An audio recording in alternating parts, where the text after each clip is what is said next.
They called him Wicked Pickett for a reason. While most R&B stars were crooning love songs, Wilson Pickett was pulling guns on his band members, beating people with guitar necks, and keeping enough cash in his bedroom closet to buy a mansion. This is the story of music's most dangerous talent. A man whose voice could make angels weep, but whose fists left grown men unconscious. Wilson Pickett wasn't just a singer, he was R&B's first certified gangster, and his story is darker than anything you've heard before.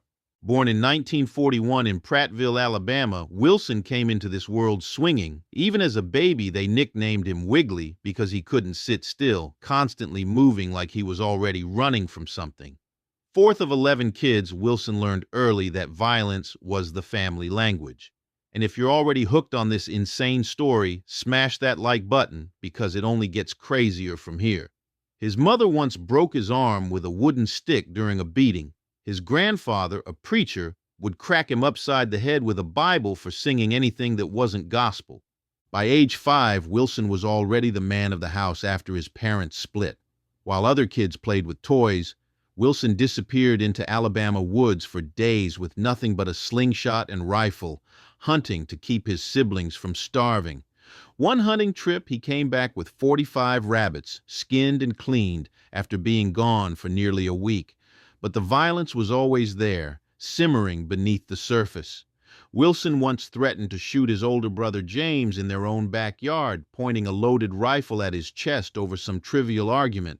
The cotton fields of Alabama weren't big enough to contain Wilson's anger and ambition. At 14, he made a decision that would change everything. He dropped out of school and headed north to Detroit, where the music scene was exploding with future Motown legends. Detroit in the mid-1950s was where dreams came alive. Wilson found himself at Northwestern High School alongside kids who would become household names: Norman Whitfield, Florence Ballard of the Supremes, Melvin Franklin of the Temptations. The city was electric with possibility, and Wilson could feel it in his bones. He joined a gospel group called the Violins, but they had a secret. They also performed secular music under another name, the Gills.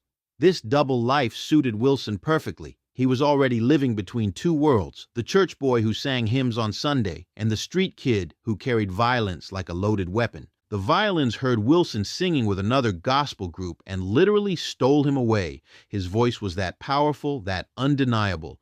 But Wilson was getting tired of singing to congregations full of people still drunk from Saturday night parties. If they weren't living by the word, why should he limit himself to gospel? In 1959, opportunity knocked. The R&B group, the Falcons, needed a new lead singer, and Wilson was ready to make the jump to secular music. But here's where the story gets ugly. Some Falcons members didn't want Wilson because they thought he was too dark-skinned. They actually preferred Marvin Gaye, who was lighter and newer in town. Even in the black music scene, colorism was real and vicious. Wilson joined the Falcons anyway, and his first single with them, I Found a Love, hit number 6 on the R&B charts. The world finally heard that voice, raw, powerful, and completely uncontainable. They toured the Chitlin circuit with James Brown and Sam Cooke, but Wilson's stage presence was so electric that James Brown didn't want him on the same bill. Brown was supposed to be the hardest working man in show business, but Wilson had crowds going wilder than they did for the Godfather of Soul himself. Success brought confidence, and confidence brought problems. Wilson decided to go solo, and that's when the real Wilson Pickett story begins. Before we dive into the absolute chaos that's about to unfold, hit that subscribe button and ring the notification bell. Trust me, you don't want to miss what happens next. But this was just the beginning. What happened next would establish Wilson as not just a singer, but as one of the most dangerous men in the music industry. Atlantic Records initially wanted Wilson's song If You Need Me, but not Wilson himself. They bought the rights for Solomon Burke to record instead. Wilson was furious, but he got his revenge when Lloyd Price's Double L Records signed him and his version competed directly with Burke's. Both versions became hits, but Wilson had proven something important. He wouldn't be pushed around by record executives.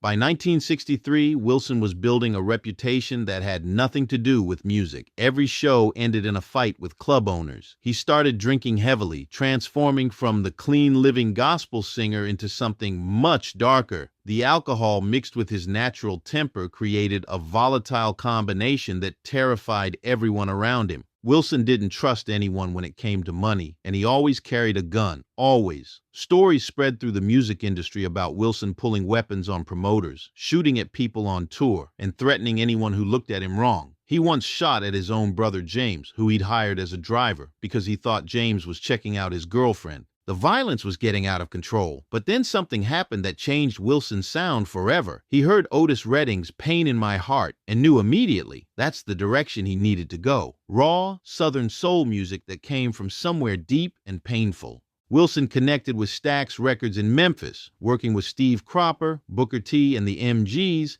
and a young Isaac Hayes. The magic was immediate.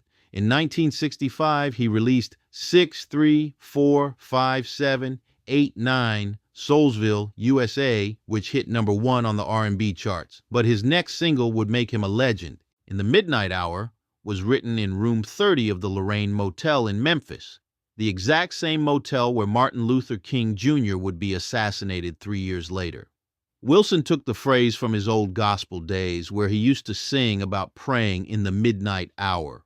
The song hit #1 on R&B charts and crossed over to #21 on the pop charts, selling over 1 million copies. If this story is blowing your mind, show some love by hitting that like button, because we're just getting started. Wilson was on top of the world, but the music industry's racism was about to derail his momentum in the most frustrating way possible. Jim Stewart, owner of Stax Records, got jealous that his songwriters and producers were creating hits for artists not signed to his label. He banned Wilson and other outside artists from using his studio, cutting off the magical collaboration that had created Wilson's biggest hits. Stewart later claimed Wilson had become difficult and demanding, but the truth was simpler. He didn't want his people making money for competitors. This decision forced Wilson to work at Fame Studios in Muscle Shoals, Alabama. Despite the setback, he immediately created another masterpiece. Land of a Thousand Dances became his biggest pop hit, reaching #6 and selling over 1 million copies. You probably remember it from movies like The Great Outdoors or sampled in Eni Kamoze's Here Comes the Hot Stepper. Wilson's success was undeniable, but so was his reputation for violence. And then came an opportunity that could have changed not just Wilson's career, but the entire landscape of black music in America. Solomon Burke had a revolutionary idea. He wanted to form a supergroup called the Soul Clan, featuring himself, Wilson Pickett, Otis Redding, Joe Tex, and songwriter Don Covey. But this wasn't just about making music. They had a plan that would have transformed entire communities. The Soul Clan asked Atlantic Records for $1 million, not for recording costs, but to invest directly in black communities across the South. They wanted to buy up property in ghetto areas, build affordable housing, create jobs, establish schools, and launch black-owned restaurant franchises. James Brown was involved in discussions about providing health care and pensions for older black musicians. They released one single, Soul Meeting, which hit the charts but didn't generate the massive buzz Atlantic wanted. The label pulled the plug on the entire project, claiming lack of commercial potential. But Solomon Burke believed the real reason was different. Atlantic didn't want to give their biggest artists control over their careers, and they definitely didn't want $1 million flowing into black community development. The Soul Clan fell apart. Otis Redding died in a plane crash in 1967, and Wilson stepped away from the group, uncomfortable with the financial arrangements. One of the most potentially transformative projects in music history was dead before it really began. And speaking of things that could have changed history, make sure you're subscribed so you don't miss our upcoming videos on other legendary artists who almost changed everything. But Wilson's solo career kept exploding. His 1967 album, The Wicked Pickett, earned its title in the most Wilson Pickett way possible. He pinched a young Atlantic Records secretary on the butt while she was bending over in a miniskirt. When she called him Wicked Pickett, label head Jerry Wexler said that was the perfect album title. The album's biggest hit was Mustang Sally, reaching #6 on R&B charts and becoming Wilson's signature song. But behind the scenes, Wilson was spiraling into increasingly dangerous behavior. Bobby Womack joined Wilson's band around this time, fresh from the controversy surrounding Sam Cooke's death and his relationship with Cooke's widow. Womack thought he'd seen everything in the music business, but Wilson Pickett shocked him daily. According to Womack, Wilson was violently unpredictable. One minute you could joke with him, the next he'd try to kill you. Womack watched Wilson hit a band member in the head with a guitar for missing a single note. Wilson regularly beat his musicians and kept a gun within arm's reach at all times. Wilson never put his money in banks. He kept cash everywhere. Womack once visited Wilson's house and found his closet stuffed floor to ceiling with money, somewhere between $50,000 and $100,000 just sitting there. Wilson bought his mother 2 houses with straight cash, but he'd also pull a gun on anyone he suspected of stealing from him. Drop a like if you can't believe someone actually kept that much cash in their bedroom closet. But Womack also introduced Wilson to something that would destroy his life: cocaine. Womack was using drugs to cope with his own problems, and he got Wilson hooked. The combination of Wilson's natural violence, heavy drinking, and cocaine created a monster. Wilson got into a shootout with singer Billy Stewart. He threatened promoters with loaded weapons when he thought they were cheating him. During one Vegas residency, he started talking trash about Elvis Presley performing in a better room. Elvis's crew, the Memphis Mafia, literally kicked down the door to Wilson's performance room, knocked it clean off the hinges, and threatened to kill him if he ever mentioned Elvis again. Another Vegas incident nearly got Wilson buried in the desert. He got into it with some actual mafia gangsters who were ready to put him in a hole until his manager intervened. Wilson was spending $3,000 a week on cocaine alone. The violence kept escalating. Wilson would draw guns on his band members during performances, in front of audiences. He beat his girlfriend Dovie Hall so severely that she finally left him after 15 years together. The breaking point came when Wilson hit her with a folding chair, then beat her 4 more times while she was on the ground, all in front of his young son. But the most disturbing incident involved that same son. Wilson forced his 14-year-old boy to sniff cocaine with him. The kid was terrified but too scared to refuse. Teachers at his school wanted to call police, but the boy protected his father despite the abuse. Wilson's paranoia reached insane levels. During one tour, he was so jealous of Sam Moore from Sam and Dave getting bigger crowd reactions that Wilson tried to fight him every single night. One night, Wilson crawled through hotel ceiling tiles until he reached Sam's room, then dropped down from the ceiling to attack him. Tour managers had to station a police officer at their hotels with orders to shoot Wilson if he got out of control. If you think that's insane, wait until you hear what happens next. But first, subscribe and turn on notifications so you never miss content this wild. Wilson would slap other men's wives in the face for no reason. He got stabbed in the hand during a fight with Hells Angels bikers. The man was completely out of control, fueled by vodka and cocaine, leaving destruction everywhere he went. Then Wilson learned a painful lesson about picking the wrong target. Motown Records gave Wilson another chance in 1987 with Berry Gordy personally signing him. But Wilson couldn't stop being Wilson. He was threatening and trying to fight Motown staff, slapping hotel clerks, and beating up European promoters during album promotional tours. During one particularly bad day, high on drugs, drunk on vodka, and angry at his girlfriend, Wilson punched his bass player Kevin Walker in the face for absolutely no reason. Walker was new to the band and wasn't about to accept that treatment. He grabbed a metal towel rack from a bathroom, pulled it apart to create a metal pole, and when Wilson charged at him, Walker smashed it directly into Wilson's left eye.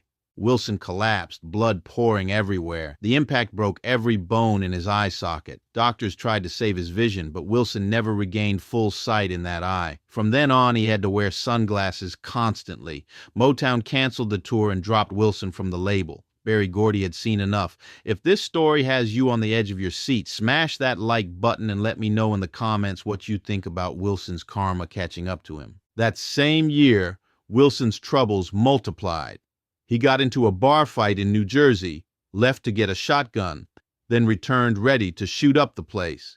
Police found him sitting in his car outside the bar and arrested him. His drinking and drug use were completely out of control. By 1991, Wilson was inducted into the Rock and Roll Hall of Fame, but he didn't attend the ceremony because he was too high and drunk, barricaded in his house. That same year brought more arrests, drunk driving and making terroristic threats to kill his mayor neighbor in Inglewood. The story with the mayor was peak Wilson Pickett insanity. At 4 a.m. on a Tuesday, Wilson drove his truck in circles across the mayor's lawn, doing donuts in the grass while screaming death threats. When police arrived, Wilson was driving the wrong way down the street. He nearly ran over an officer, then got out of his truck yelling that he was going to kill the mayor and police would have to kill him to stop him. They found a 10-inch hunting knife and baseball bat in his vehicle, but the absolute worst was yet to come. In 1992, while driving drunk, Wilson killed an 86-year-old pedestrian named Pepe Ruiz. Police found 6 empty vodka bottles and 6 empty beer cans in Wilson's car. His blood alcohol was more than double the legal limit. Wilson claimed he honked his horn, but the elderly man kept walking. Pepe Ruiz suffered fatal head injuries. Wilson went to prison for a year. Even after prison, Wilson couldn't stop.